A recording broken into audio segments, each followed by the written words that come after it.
ایک پیر صاحب کو ہم نے سنا اللہ کے نبی صلی اللہ علیہ وسلم کا فرمان سامنے رکھنا کہ فضیلت والے معاملے سے منع کیا اس یہودی اور مسلمان کے جھگڑے میں، لیکن یہ ایک پیر کہتا ہے موسیٰ علیہ السلام کے بارے میں کہ موسیٰ بے شک کلیم اللہ ہیں، ان کی یہ شان ہے کہ وہ کلیم اللہ ہے، لیکن موسیٰ بھی ہمارے نبی صلی اللہ علیہ وسلم کے در کے کتے ہیں۔ مسجد اقصی پہنچے سرکار تو موسیٰ پہلے ہی میں کلیئر مسئلہ تاں کی تھا کہ کل کوئی بابی ملا ہے نہ کہ بھائی موسیٰ دی سپیڈ زیادہ سی، نہ ہوئے موسیٰ دی کدو سپیڈ زیادہ سی، موسیٰ نبی ہے مگر سرکار دے دادا کتا ہے۔ انا للہ و انا الیہ راجعون، انا للہ و انا الیہ راجعون۔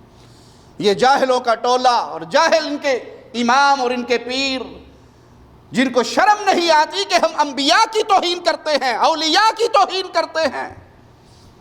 وہ چیز دین بنا کر پیش کرنے کی کوشش کرتے ہیں جس کا ذکر نہ اللہ کے کلام میں ہے نہ محمد کریم صلی اللہ علیہ وسلم کے فرمان میں ہے۔ کتاب و سنت کو سمجھنے والی سب سے افضل جماعت پیارے نبی صلی اللہ علیہ وسلم کے اہل بیت اور آپ کے اصحاب ہیں۔ یہ چیز نہ صحابہ سے ثابت ہے نہ اہل بیت سے ثابت ہے۔